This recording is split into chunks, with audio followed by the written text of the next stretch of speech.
Bonjour à tous, nous sommes le lundi 11 mai 2026 et comme l'indique le titre de cette vidéo, la fibre optique pourrait permettre au Hamas de passer du statut de terroriste à celui de résistant. En France, sous l'occupation de l'armée allemande, le gouvernement de Vichy et l'armée allemande considéraient les résistants comme des terroristes et ils étaient jugés et condamnés comme des terroristes lorsqu'ils étaient arrêtés. Après le débarquement de l'armée américaine et lorsque l'issue de la guerre ne laissait plus beaucoup de doutes, les résistants que l'on appelait aussi des maquisards, bien qu'en réalité très peu vivaient dans le maquis de la forêt, sont devenus de véritables héros. En fait, les maquisards n'auraient pas dû être qualifiés de terroristes puisqu'ils s'attaquaient à des militaires qui occupaient un pays, en principe indépendant. Mais de tout temps, le vainqueur dicte ses lois et depuis de nombreuses années, les Palestiniens qui résistent ou qui tentent de résister à l'occupation israélienne ont été qualifiés de terroristes. Il est vrai que lorsque le Hamas envoie des roquettes sur une population civile sans savoir à quel endroit ni sur qui cette roquette va exploser, il s'agit bien de créer une terreur au sein d'une population civile et donc on peut conclure qu'il s'agit là d'un acte terroriste. Par contre, lorsqu'un membre du Hamas muni d'un lance-roquettes tire sur un véhicule militaire, il s'agit à l'évidence d'un acte de résistance face à une occupation militaire qui s'exerce par la violence. Les progrès réalisés en matière de guidage de drones avec la fibre optique pourraient permettre au Hamas de s'équiper de cette technologie et de remplacer des tirs de roquettes effectués à l'aveugle par le guidage de drones sur des véhicules blindés.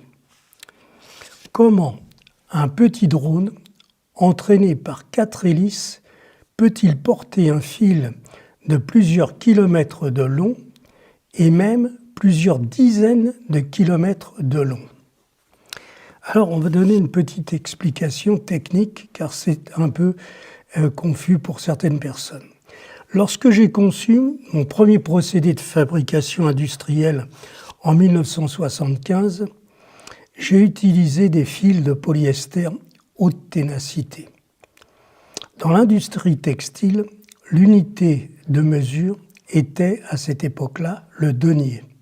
C'est-à-dire que l'on mesure la finesse d'un fil, non pas avec un pied à coulisse qui mesure les dixièmes de millimètre, ou un palmer qui mesure les centièmes de millimètre, mais on pèse le fil pour connaître sa finesse. Cela vient de l'époque où l'on cultivait les vers à soie et où l'on pouvait dérouler un fil à soie sur une longueur de 9000 mètres. Sur une longueur de 9000 mètres, si le fil pèse 7 grammes, sa mesure est de 7 deniers. En fait, le denier, c'est une longueur de 9000 mètres pour un poids de 1 gramme. Aujourd'hui, pour utiliser le système décimal et faciliter les calculs, on a remplacé les deniers par le décitex, c'est-à-dire que 1 décitex représente un filament d'une longueur de 10 000 mètres pour un poids de 1 gramme. Dans l'industrie textile, on produit des filaments de 5,5 décitex, c'est-à-dire des filaments qui pèsent 5,5 grammes pour une longueur de 10 km.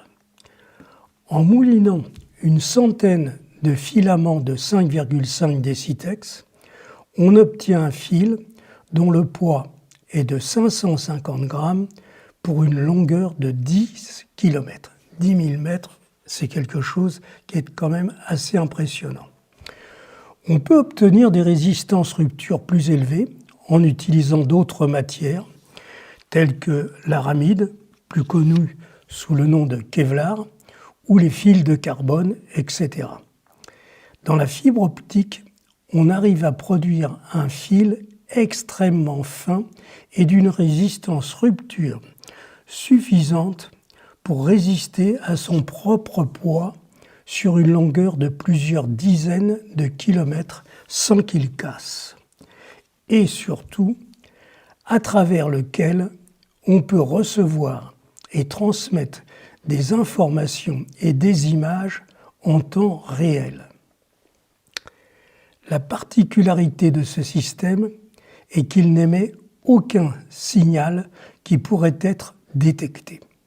Cette technologie a d'abord été utilisée en Ukraine avec des résultats impressionnants et est maintenant utilisée par le Hezbollah au sud Liban où de nombreux chars israéliens ont été détruits par ce système.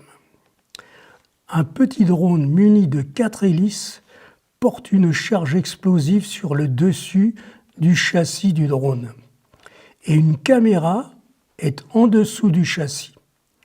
Le pilote dirige le drone en étant à plusieurs kilomètres du drone et peut être dissimulé dans un taillis en bordure d'une clairière.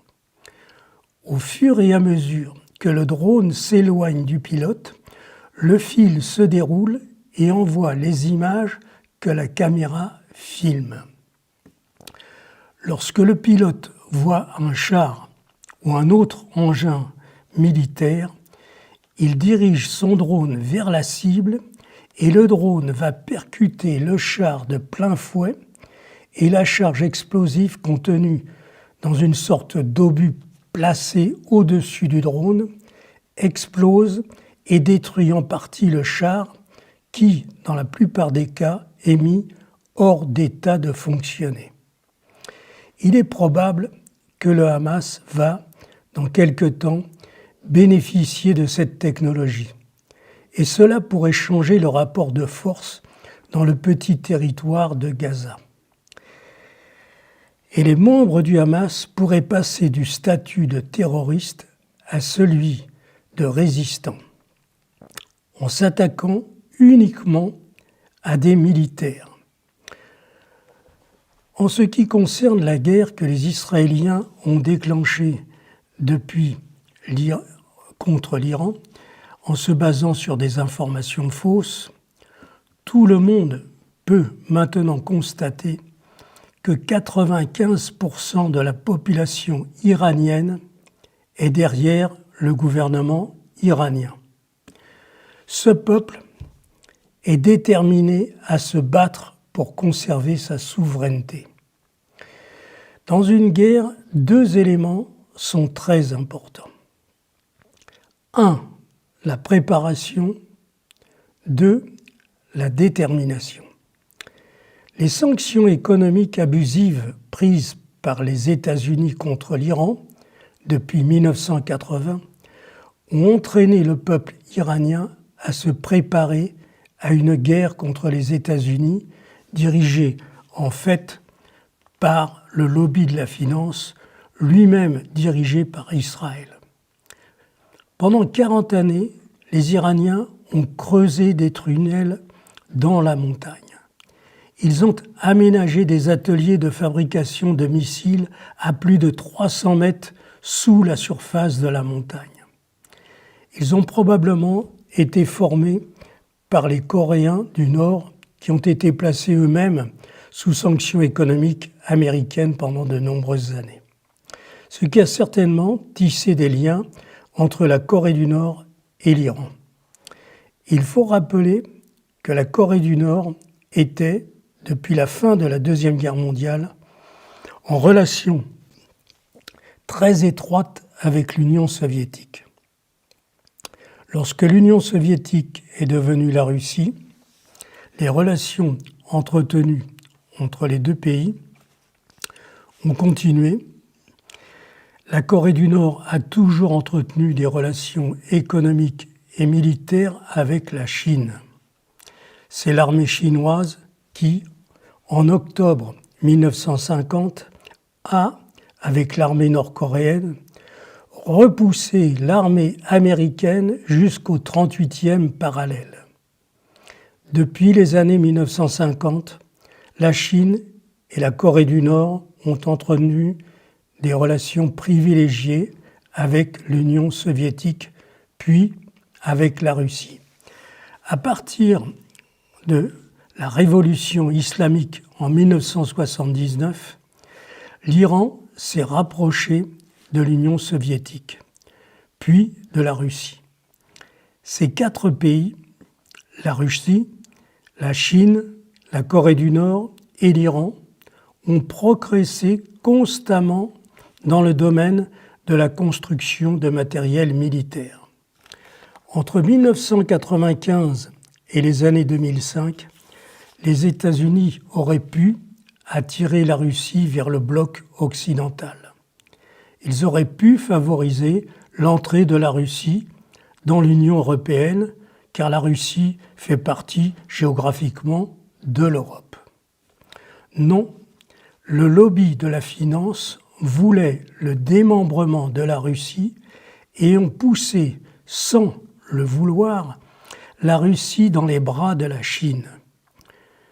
Une erreur stratégique énorme de la part du lobby de la finance.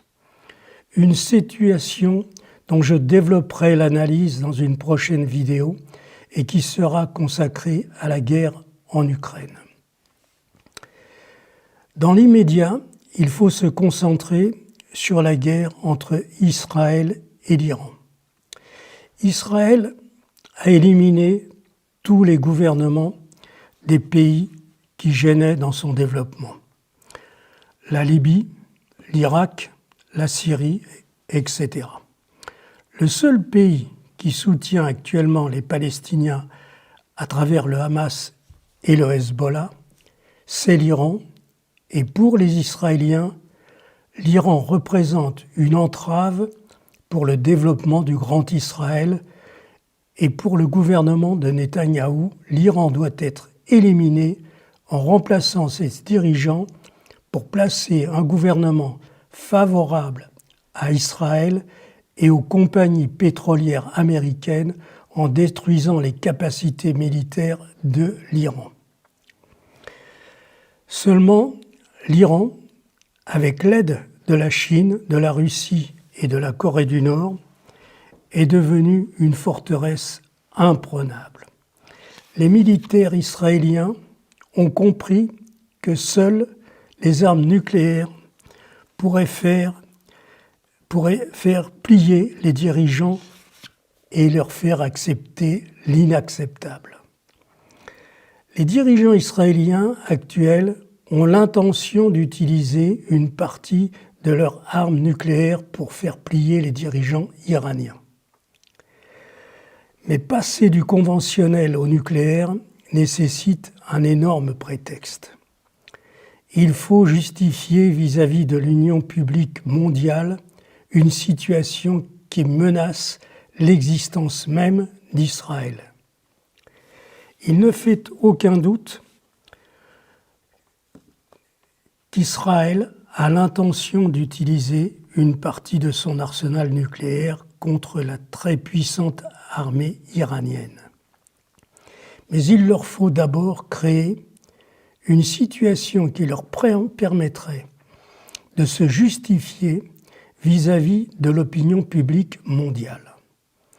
Le lobby de la finance possède tous les grands médias dans le monde occidental et il peut organiser une campagne pour justifier le passage des armes conventionnelles à celui des armes nucléaires.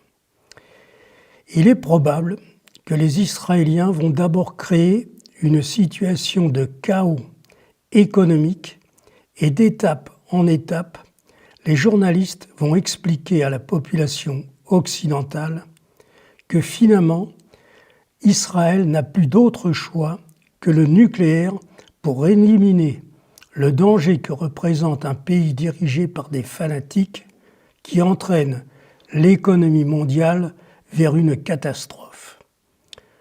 Tout cela est de la propagande basée sur d'énormes mensonges, mais c'est l'étape nécessaire pour faire passer du conventionnel au nucléaire. Dans un premier temps, il faut détruire un grand nombre d'installations vitales pour l'Iran pour obtenir que l'Iran détruise à son tour des installations vitales pour le Moyen-Orient, mais vitales également pour le reste du monde. Le voyage du président Donald Trump en Chine a probablement retardé le déclenchement de la destruction des installations vitales en Iran. Nous verrons probablement à son retour de Chine le déclenchement de la phase 3 de cette opération qui va déclencher la réponse militaire des Iraniens et entraîner des destructions massives au Moyen-Orient.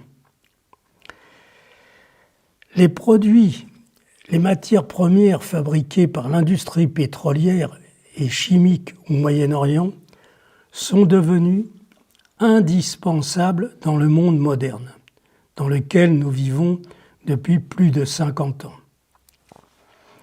La destruction de la majorité de ces installations pétrochimiques au Moyen-Orient va entraîner toute l'économie mondiale vers une récession d'une dimension difficilement imaginable pour le commun des mortels, avec, à la clé, des quantités de fermetures d'entreprises dans toute l'Europe, 3 à 4 mois après ces destructions.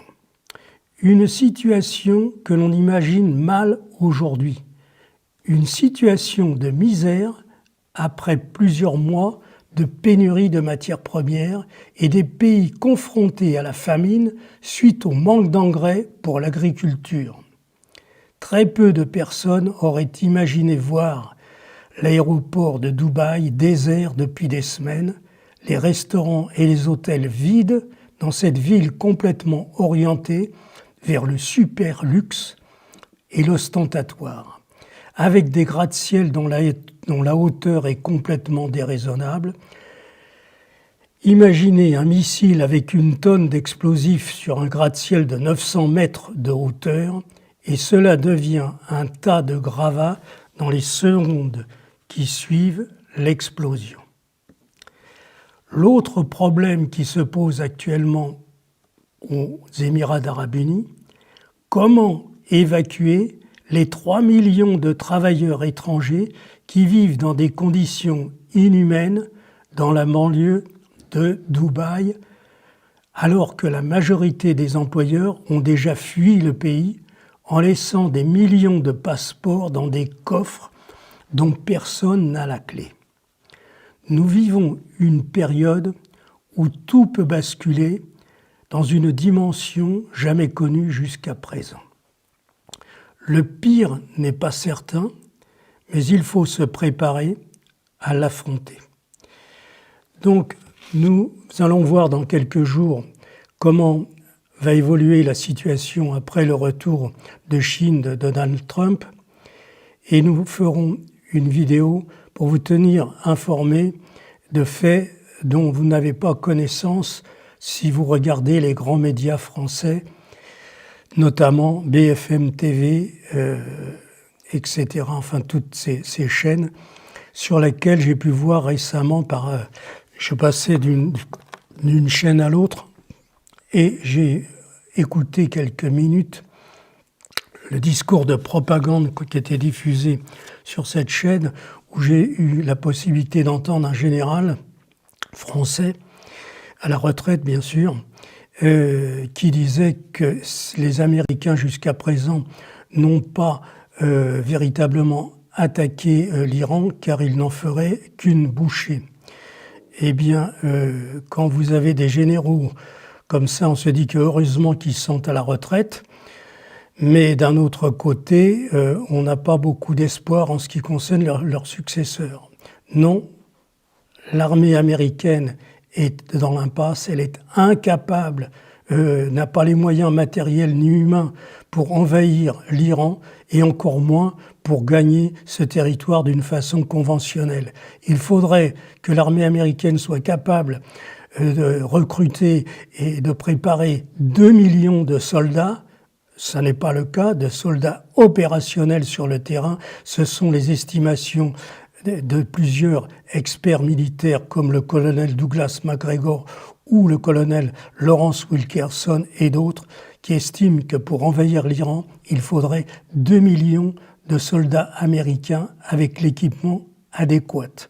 L'équipement, on peut dire qu'ils n'ont même pas la moitié, et ils sont à court de munitions après seulement quelques semaines de guerre. Donc non, mon général, l'armée américaine ne peut pas faire une bouchée et encore moins envahir l'Iran. D'ailleurs, si elle le faisait, il faut savoir que la Corée du Nord enverrait des troupes pour défendre le territoire iranien et peut-être même d'autres pays en feraient de même. Donc, vous êtes complètement en dehors de la réalité. Voilà. À très bientôt.